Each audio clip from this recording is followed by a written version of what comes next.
everybody, it's me, Dr. Pascavage. I'm here with Mohammed Sharouj, Mo, as he is known to just about everybody, I think. So I'm going to tell you a quick Mo story.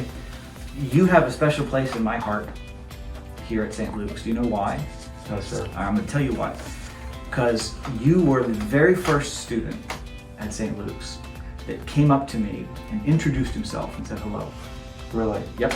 I remember that, and I remember how impressed I was, not only with you for doing that and for having the poise that it would take to sort of introduce yourself to a total stranger, Right.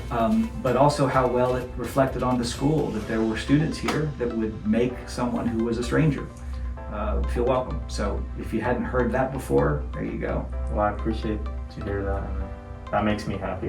I did it just to make you welcome, and Well, it worked. yes, sir. It worked.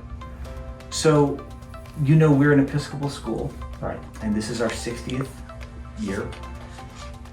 I don't know how much you know about Episcopal schools, but one of the hallmarks of Episcopal schools is a real commitment to diversity in lots of different respects.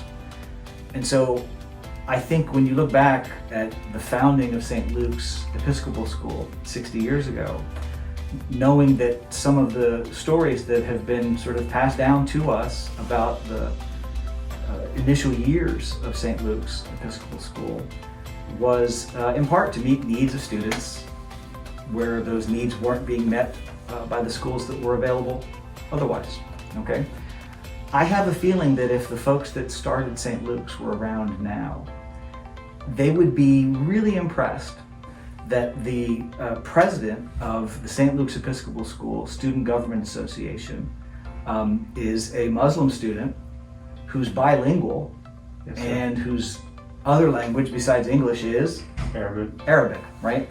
I don't know how much more diverse you could get, and yet thinking back 60 years ago to now, that's probably not even something that would be on their map, and yet here you are. So tell us a little bit about the story that you have in getting to St. Luke's. 2014, I came from Palestine to the U.S. I attended 2 years of public school. When you were in Palestine, you had spent years studying English in school, right? No, sir. So you came to the United States from Palestine in 2014. You didn't speak any English at all? No, sir. Okay. I knew nothing. I mean, the only things I knew were like ABC and then the numbers from 1 to 10. But besides that, I knew nothing. Okay. So, and at public school, I learned a little English, but I didn't feel welcomed by the people, by the students, by the teachers. And my family started looking for a new school. And one day we drove by St. Luke's and we just wanted to walk in, and like the first thing was we liked was how welcoming the front office was, the admissions and everything like that. And then after that, we just fell in love with the school, and I didn't want to go anywhere else.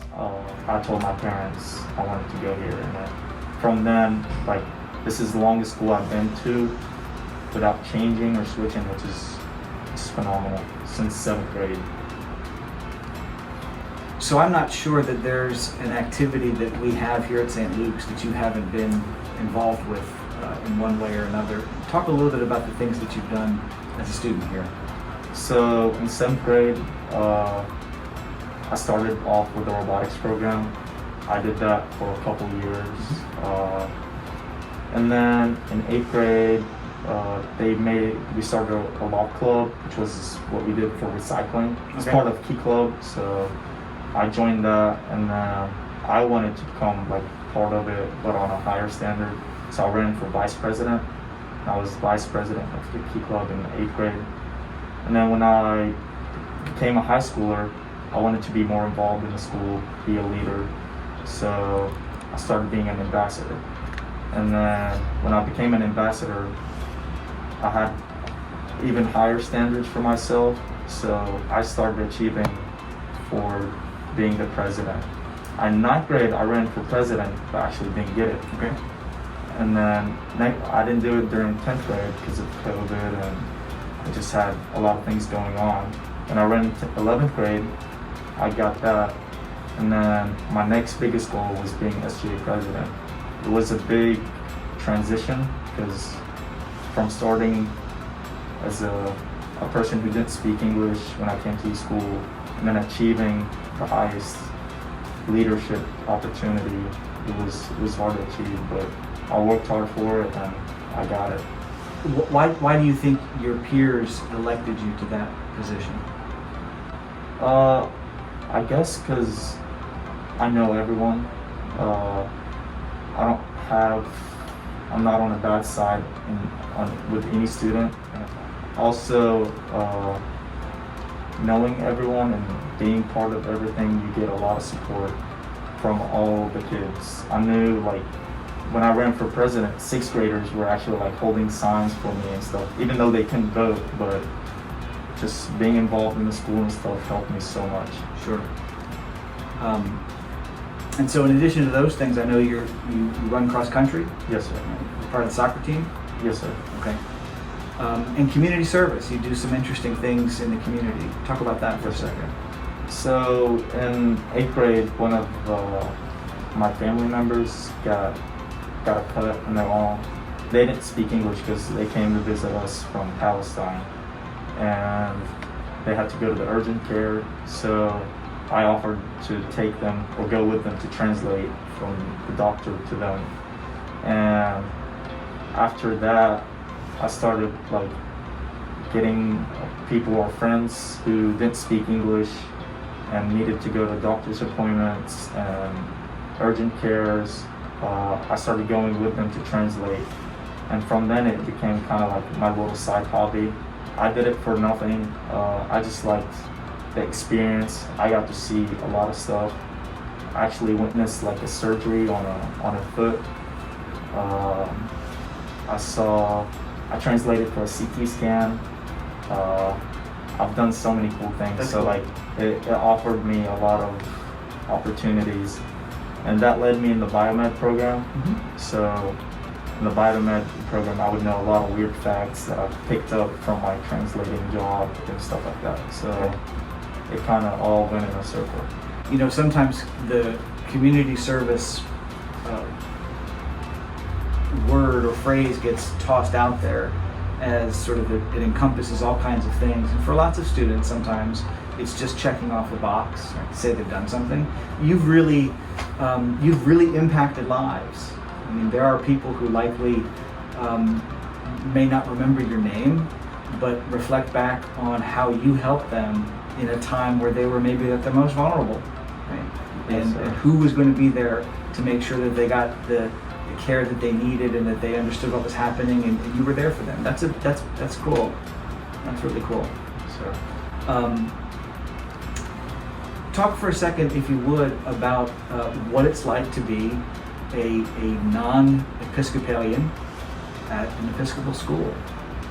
when I first came to St. Luke's, no one knew my identity. No one knew. They knew nothing about me. They just knew I was a new kid. Didn't speak English very well, but everyone was welcoming. Pretty much by the first 2 weeks, everyone had introduced their names, like from my grade, which was great. It took me a year to learn everyone's names, Sure. so I would mess up people's names. I'm still working on it myself, so Right. don't worry. But after that, like, even with me being a non-Christian, people were welcoming. They shared their ideas of Christianity, and I shared my ideas of my religion, and saw how both connected and how both were diverse.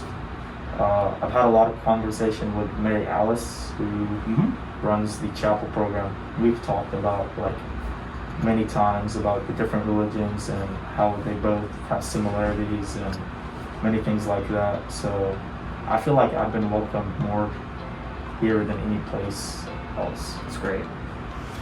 So I've asked a lot of people this question, and it's a question that I used to provoke conversations a lot in my first year. Right? This is my second year, but the question is still a good one.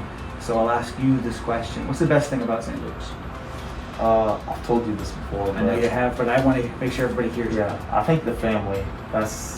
Everyone here is family. I can walk down the hallway and get a 6th grader or a 7th grader come up and, like, shake my hand or give me a hug. That just makes me feel like they're like my brothers and little sisters. So being part of the family makes you wanna go to school and like not worry about anything and actually like enjoy going to school every day and stuff like that. So that's what I like about St. Luke's. Fantastic.